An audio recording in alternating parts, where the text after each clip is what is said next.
Ditch is a dystopian vision of Britain 40 years into the future. Much of the country is underwater due to global warming, and the civilian population lives in these urban ghettos around the country. The play deals with a small group of soldiers called the Security in a very remote outpost in the Peak District, and sort of deals with their lives and how they cope with the world as it is. This is a piece that is about a community and about a family, and as such, it's a very powerful piece of theatre. I've listened to the stories of my generation, then watched them get sick or fade away, and it wasn't this world that killed them.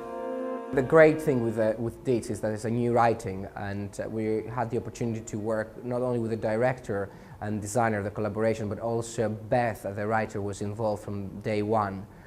So she tried to explain us what was her vision, and she was very detailed on her script, how things should look. I was asked to direct Ditch by High Tide, by Sam and Stephen, the artistic directors there, and I read the play, absolutely loved it.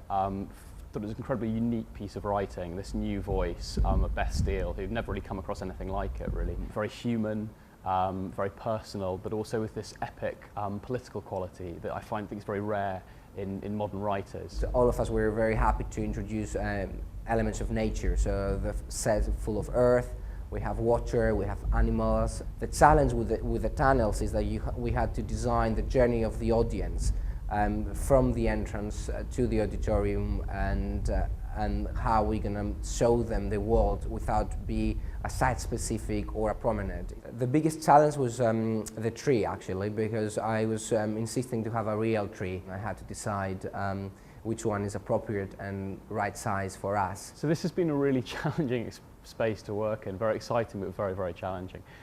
It was a very damp environment, very, very cold, and the actors have really done a fantastic job of adapting the play to the space. We've incorporated the sounds, the smells, the feelings of the environment into the play, and I think they really add to the atmosphere of the production. One of the main installations is the floating tree, and it's a real tree that floats in the air, indicates the catastrophe of nature. And then we have the forest, which shows the hope, and the green, which becomes a nightmare and an abstract forest of dry elements created by strings. The scale of the play is huge, this massive political backdrop of what Britain is like 40 years in the future. But essentially at its heart, it's a very human family drama. And the message I really wanted to convey was about how humanity, despite having lots of pressure put on it, despite the extreme circumstances that these characters are living in, still flourishes, still shines. But ultimately, I think it's a hopeful piece of writing. You come away at the end hoping that Britain won't ever get to that point, but despite that, knowing that humanity in some way still survives.